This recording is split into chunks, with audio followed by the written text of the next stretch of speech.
Migration is a natural phenomenon among humans and animals alike. From time immemorial, human beings have often engaged in movements to places where they could find comfort.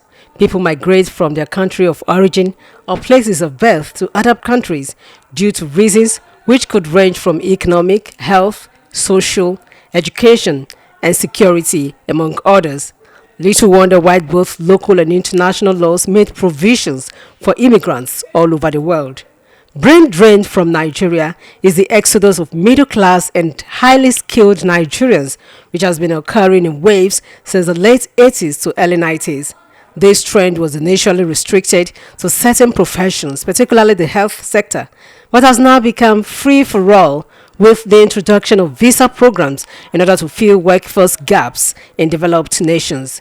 The rate at which the citizens massively leave the country in recent times have become a major source of concern to policymakers. According to African Union Revised Policy Framework for Africa and Plan of Action 2018 to 2027, an estimated 70,000 skilled professionals emigrate from Africa each year. According to reports, Nigeria lost over 9,000 medical doctors to the United Kingdom, Canada, and the USA between 2016 and 2018.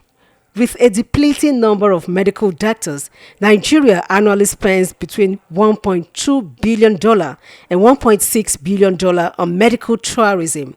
The brain drain cuts across many sectors and professionals as funds are taken away from the country's economy to boost that of another country, as the best hands are outside the country. Information has it that Nigerian companies spent over $55 billion on foreign professional service in 10 years. On the other hand, the country only received $770.48 million for professionals in the country. The exodus of professionals are not limited to the health sector alone, as the banking sector is also going through shortage of skilled manpower, especially in the area of information and communication technology, ICT.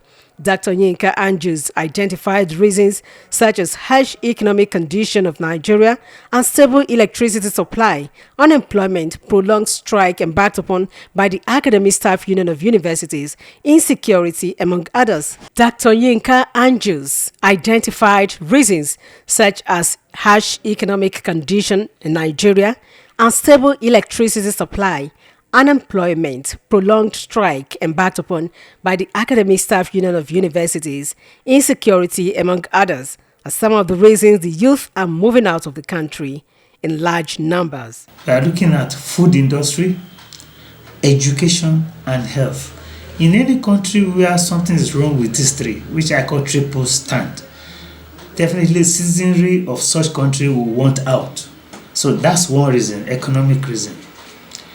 The other reason is the penchant for wanting to travel.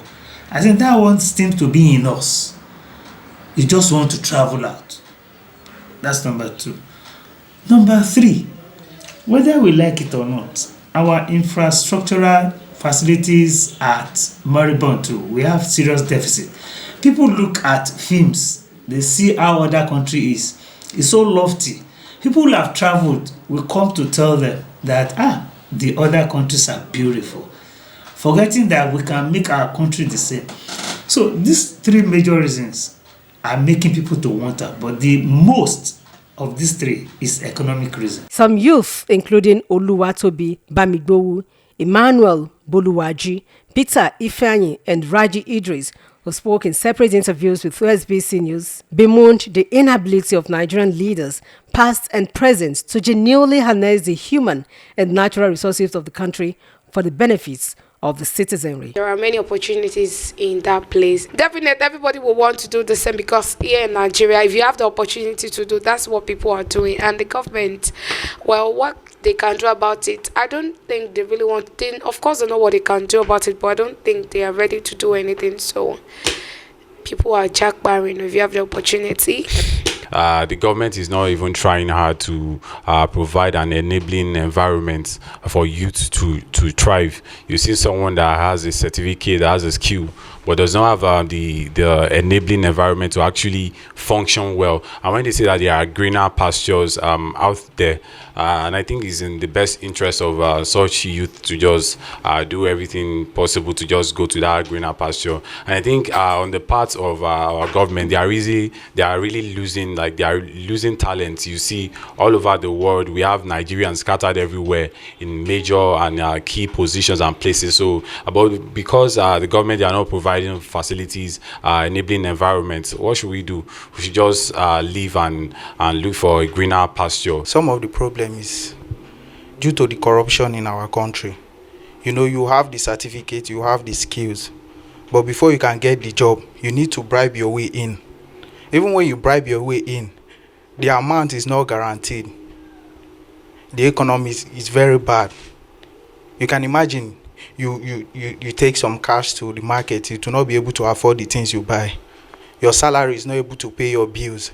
So I think that is the number one reason that most of our youth are traveling abroad, because there your skills will fetch you money. Anything you do there is money. So our government should try. They create more factories and they make sure that the economies is circulating. We know they have good job already, but they still prefer to go there because of the opportunities. If you are doing slight, I won't call it dirty jobs, but I will just say maybe the jobs that won't fetch you enough income in this place. If you are doing the same job when you travel abroad, I think you get more than enough to sustain yourself. So I think the whole thing still revolves around the government. If they are able to provide better jobs for the youth, and then the value for money in Nigeria is an issue, because I think dollar now is around 690 something naira. So compared to when it was 1 naira to $1. So if you add that kind of stable currency, I think the issue will come down. But before they can resolve that kind of issue, they should provide they should provide more jobs for people in the society. Dr. Andrews, however, maintained that all that glitters is not gold, advising the youth to look inward and be creative, adding that opportunities also abound in Nigeria for anyone who wishes to be great. Nigeria is blessed. I've been saying this. There is no country as blessed as Nigeria. But our leaders do not harness all this together to make us to realize the benefit God has given us. We have brains. We have talents. So most of these people who will have been useful for the country have gone out of the country. So we are losing a lot. So that's why sometimes you don't blame people who travel out to access health facilities, because the best have even left us. Then look at other professions. We talk about lecturers, about professors, about PhD holders. We have the best in Nigeria. Even when they go outside there, when you compete, you find out that we always soar above others. He maintained that it is high time Nigerian leaders and followers alike put on their thinking cap to salvage what is left of the country's huge potentials for the benefit of the future generations. Oluchi Amuda, OSBC News.